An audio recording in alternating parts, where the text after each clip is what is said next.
All right. Well, I'm out here. I guess I'm going to give a quick review on my new little pavilion tent behind me. You can see I just put that up a week ago, 2 weeks ago, and it went up pretty good. I did some really quick videos off my camera phone, giving some pointers on how to put this up, because it says it takes, 2 people 2 hours to put up. Well, I did it myself, and it took about 3 hours, I guess, going back and forth, but maybe some of my tips will save you some time. But the reason I was anxious for tonight is because, for today's video, because last night it rained pretty hard. I was expecting it, going, okay, this will be the test, right? It cleared up today. Tonight it's supposed to rain again, and then for the next few days.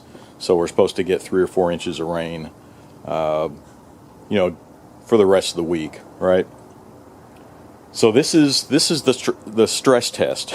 And, 'cause I know before the tents that I had, like this one here, I patched it up, got it sturdy again. I replaced that one on the end with a new one. It was during, last year we had that big freeze, and then right after that a big storm, and it just tore these things apart. So I decided I needed a bigger one, and so this is a 10 by 20 by ShelterLogic, and it went up pretty good. I know the little awnings here looks kind of, oblong the way I angled the poles there, but there's a reason for that. When I got through putting this up, so say if it's straight up and down, well, the awning looks like it was straight going across, right? And I was thinking, well, if it rains, we have a chance of it leaking under that seam, the seam there, right? And so I angled these over and tightened them down so that there's an angle now from rear to front. And it worked quite well. All the water came out of the front, and you can see under here it didn't leak under the seams. Everything is dry. So that worked out pretty good. And the way they're angled like that, I could probably keep them angled, or maybe even angle them a little more if I wanted to, plant these things into the ground. And then I could probably shorten this guy rope, the guy wire, so that I'll have a little more clearance through this little lane where I can get mowers in and out. Hey, kitty. So that's the plan. Overall, it went up pretty well. I will cover some of the main points of what I did. Okay, here's a quick pointer. You can see I got the frame up. I was getting ready to put this canopy over it. I got my ladder ready. But if I would have waited to put these bottom sections on, or even the legs at all, but I think I can take the bottom portions of the legs and drop this whole thing back down. It'll be a lot easier to put this tarp on. With it sitting, the whole thing sitting lower, we can probably put the tarp on, secure it down, and then put these bottom sections of the legs on and raise it back up. Seems like it'll be a lot easier. It'll add some weight to it for sure, but the canopy's not that heavy. I mean, it's I was expecting it to be a little more thick, but hopefully it'll hold up. So while it'll add some weight while we're putting the bottom sections back on, I don't think it's going to be enough to be too strenuous. But I think that's the way to go. It'll be a lot easier to put the canopy up there. You can see on the poles here, you know, they slide in and out, right? When you're putting these things together. And I think I covered it. I'll show you in the other video, but I did it so that these things, you know, when I was trying to put it up, they would come apart. There was nobody here to help me keep these things joined together while I was raising and lowering and attaching poles and stuff. So I duct taped them to help them stay together, and it worked. As I'm putting it up, you know, I see the bottom poles still need to be put on, but I had to stop because every time I try to put a leg on it and, you know, did one side at a time, just like they're, you know, following instructions, but the thing would keep just falling apart. These tubes, they slide in, but they don't, there's not a tight fit. They just kind of slide in and out, and so I'm having to go through. You can see I duct taped all the joining points all the way across so that I can put the final legs on these things without this whole thing just falling apart on me. I am doing it by myself, so but after that, you know, I'm thinking, well, even after we get everything put up, you know, I'm putting the duct tape on here just so that it'll stay together while I'm assembling. But to be really sturdy, I think I'm going to get some self-tapping screws and go ahead and put them on each joint, all right, and make sure this thing is not going to come apart. And the reason I'm worried about that, you can see the feet here, and I'll need to put a self-tapping screw through here also between the pole and the base. There was nothing, it's just the gravity holding it in. And, you know, so even though I have this pegged down, the tube can really just pop out with a big gust of wind, right? So with the wind like that, let me get over here on the other side.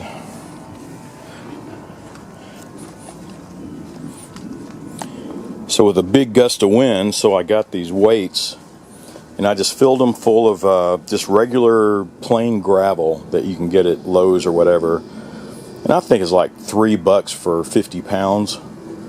So it's not that much, and it worked out perfect. So I just filled these weights up and tied them down to the top here, and then wrapped them around the pole. And I did that across all four corners so that any big gust of wind, it'll have a harder time, you know, lifting it up. But we'll see. I mean, we've had, you know, 60, 70 mile an hour winds come through here before, and it'll be interesting to see if this holds up during that. Because these center poles, there's a total of, you know, 4 on each side, and I'm thinking I should probably put some weights on these inner poles also. But the outer ones worked good. You can see through here how this thing attaches. It just has these little bungee cords that you know slip through, and makes it really easy to put up, right? But on some of them, they seem to be kind of loose. And yeah, see that one way over here on the corner, that next one up from the corner, see that one came unattached, and I had a few of them do that.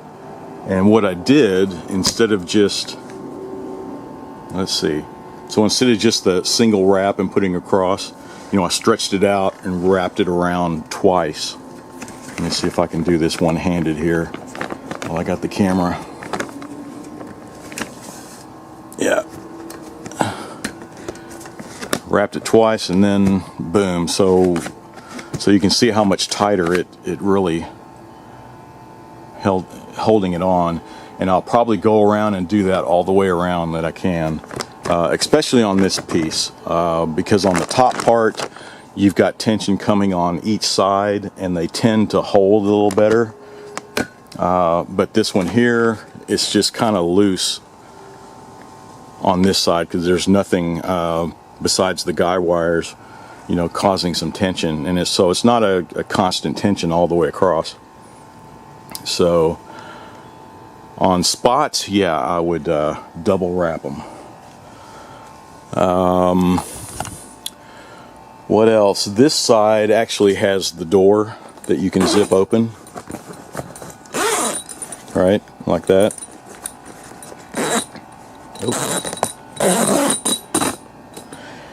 And I put it on this side because this old shed is going to be torn down and be out of here.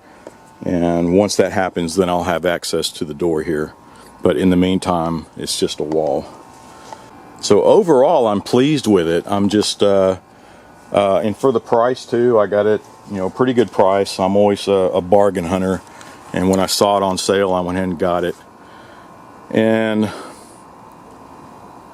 so far I'm pretty pleased. It held together very well in last night's storm. It was really brief, but there were some high winds and it rained pretty hard.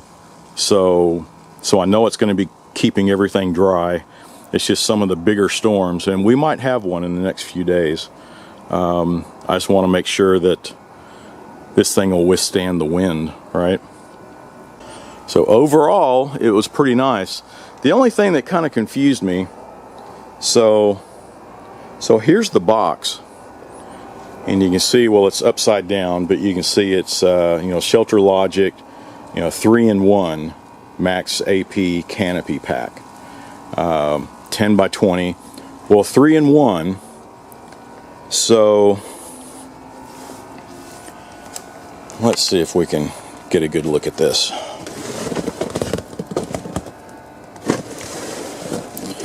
So there's the shelter itself, the 10 by 20 canopy.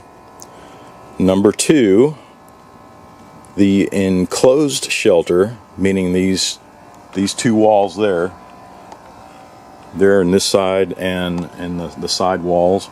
So it's an enclosure kit. And then number 3, for an event tent.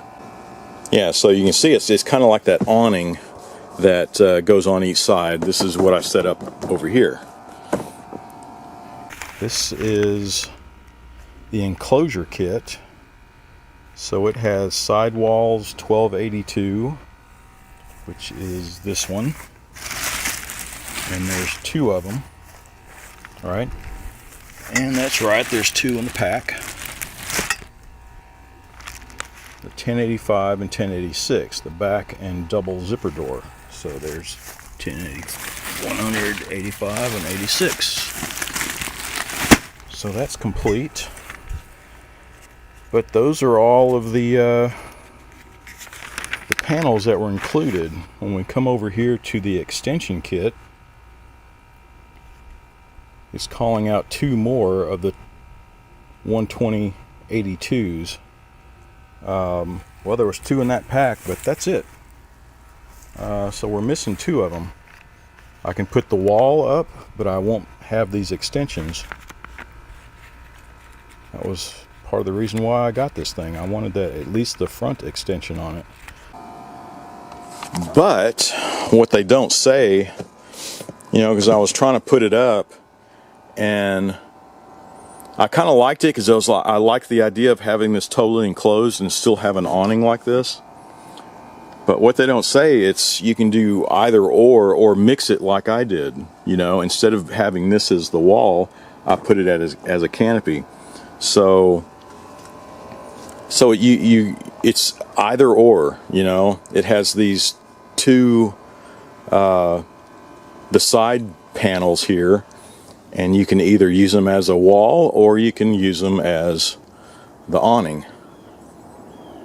Right? So I was kind of expecting to be able to do the enclosed plus have awnings, you know, sticking out, but no go. It's kind of an either or. So when they say 3-in-1, that's kind of deceiving if you ask me. But I can see where they're coming from too. It does come with the stuff, and it did come with the hardware where I can put the other awning on the other side if I wanted to, but I wanted a wall on that side. I mean, our fence is right there, so this is what I planned on doing to it anyway, so no big gripes. But just don't get confused when it says 3-in-1, when it's really, you know, you can do either or. It's not all inclusive, you know what I mean?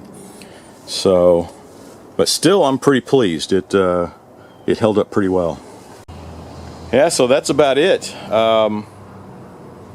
Putting it up, like I said, took about 3 hours, and it was because it would taken less, but you can see where, you know, I had part of it up and then I had to take it back down and put it together a different way to make it easier for one guy to do. So hopefully just that couple of tips, you know, will help you out if you decide to go this route, because it's actually a pretty nice pavilion tent for the money. And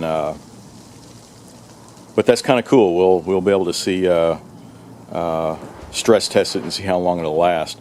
Because the reason why I wanted to get a 10 by 20, let's see, because there was one from like Harbor Freight that's actually a 10 by 17, but you can see there it's all wrapped up at this cover here, which is actually heavier duty than the one that came with this. But it's a 10 by 20. I rolled it out and measured it off. So if this ever goes, if this is ever damaged, I have a backup. This 10 by 20 will fit over it, and for sure. And it's much heavier. It's a heavier gauge material, so there's a lot more weight to it. So I'm definitely going to have to, you know, make sure I get my self-tapping screws and make sure all this stuff is really good and secure before I put all that extra weight on it. I mean, there's other ways to reinforce it too. You know, I could, you know, structure some kind of beam or something that will they'll go across in the corners, make it look like a truss configuration, where it'll go maybe from halfway up here down to halfway there, and the same thing over. You know what I mean? But we'll see how it goes. But hopefully this will give me a little more room where I can start stacking stuff. A lot of this stuff has started looking like a junkyard, and a lot of it I am going to get rid of, sell it off. Whatever I don't want, I'm just going to give away and start getting this place organized. But that's it. So that's the new temporary garage digs here, and hopefully you know, I'll use this for storage, and hopefully I'll have a shop or a garage somewhere hopefully soon. But until that day, you know, thanks for watching. Be sure to subscribe and watch for my next video.